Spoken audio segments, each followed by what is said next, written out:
Bien, alumnos, muy buenos días. El día de hoy vamos a empezar con nuestro siguiente tema que tiene que ver con la ilustración. El día de hoy veremos los principales representantes, las causas y las consecuencias de este movimiento intelectual y cultural. Una de las primeras causas, chicos, es el surgimiento de los intelectuales, grandes pensadores que clamaban por darle al ser humano una mayor importancia y que no aceptaron la preponderancia de la iglesia y la religión. En aquella época la iglesia tenía mucho poder junto con el rey. Otra de las causas de este movimiento ilustrado va a ser la necesidad de la sociedad de encontrar respuestas a aquellas nuevas inquietudes del hombre, del ser humano, aquellas preguntas que se hacía el hombre acerca de la religión y acerca de los gobiernos. Muchas de estas preguntas, tanto la iglesia como los gobiernos de turno no podían darle la explicación debida. Otra de las causas de este movimiento ilustrado, alumnos, es el surgimiento de una clase económica que va a cambiar el equilibrio del poder. Estamos hablando de la burguesía. Estos burgueses son los que van a promover todo este movimiento ilustrado. Y una causa final sería la razón ante las creencias religiosas en la ciencia. Estamos viendo que una de las características de la ilustración había sido el amor a la razón, y es por eso que para aquel momento la ciencia estaba enfrentada a la iglesia, porque hubieron personajes como Luke, como Newton, que comenzaron a explicar la creación del mundo, la creación del hombre sin acudir a la fe. Y esto va a afectar mucho específicamente en la Iglesia Católica.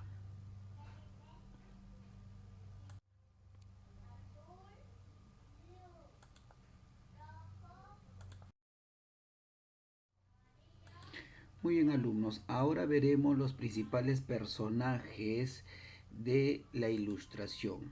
Como primer personaje tenemos a John Gluck, considerado el padre de este movimiento. Él creía que el hombre obtenía conocimiento a través del tiempo por medio del empirismo, de la práctica. John Gluck va a ser un gran pensador inglés. Es uno de los primeros pensadores que va a hablar acerca justamente de estos cambios. Luego tenemos a Montesquieu. Va a ser un personaje muy importante. Va a desarrollar la doctrina de la división de poderes del Estado. Él va a plantear justamente la división de los poderes del Estado en legislativo, ejecutivo y judicial. Pero tengan en cuenta que ya en Inglaterra apareció la famosa frase: el rey reina pero no gobierna, justamente con la revolución liderada por John Gluck. Luego tenemos a Francisco Voltaire, ¿ah? Otro francés, importante escritor y pensador francés. Él va a ser un acérrimo visitante de la Bastilla. La Bastilla en aquella época en Francia va a ser una cárcel muy famosa. Y como él era un crítico muy ácido hacia el rey, constantemente lo van a tomar prisionero y lo van a enviar ahí, hasta que va a escapar de Francia porque quisieron matarlo. Entonces que desde su confinamiento Voltaire seguía criticando y escribiendo obras muy importantes para la época. El famoso Jean-Jacques Rousseau, otro francés, defiende el pensamiento de un Estado democrático que garantiza la equidad de poderes. Aquí vamos a ver que este pensador planteaba justamente lo que tiene que ver con el famoso contrato social, el contrato entre el pueblo y el gobernante. Luego tenemos a Denis Diderot y Jean de Lambert. Fueron personajes muy importantes porque ellos van a elaborar la famosa enciclopedia, que era una obra que reunía las principales investigaciones, los principales pensamientos de la gran mayoría de filósofos, de economistas, literatos. Y esto tiene que ver justamente con las ideas de la libertad, la razón, el sentido crítico, etcétera. Y por último tenemos a uno de los primeros, que va a ser el gran René Descartes, un filósofo muy famoso. Primero pienso, luego existo, ¿no? Una de sus frases. Consideraba que la naturaleza respondía a una razón superior y que únicamente podía ser comprendida por la razón humana.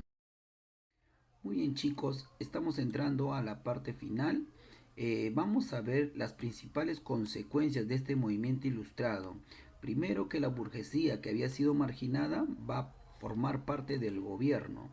Segundo, vamos a ver de que antes existían las famosas monarquías, un solo gobernante. Pero una vez que se estableció justamente ya este gran movimiento, con estos grandes movimientos revolucionarios como la Revolución Francesa, que va a ser unas consecuencias de la Ilustración, se va a aplicar ya en esos estados monárquicos la separación de poderes. Vamos a ver también la revolución contra la monarquía y los estados feudales. La monarquía estaba representada por el rey. El rey representaba el poder único, el poder dictatorial, el poder, el sometimiento, ¿no? El despilfarro, porque en aquella época pues los reyes despilfarraban dinero y cuando necesitaban dinero aplicaban tributos al pueblo y oprimían al pueblo. Otra consecuencia va a ser justamente la famosa Revolución Francesa, porque los principales pensadores aparecieron aquí en Francia: Rousseau, Montesquieu, Voltaire.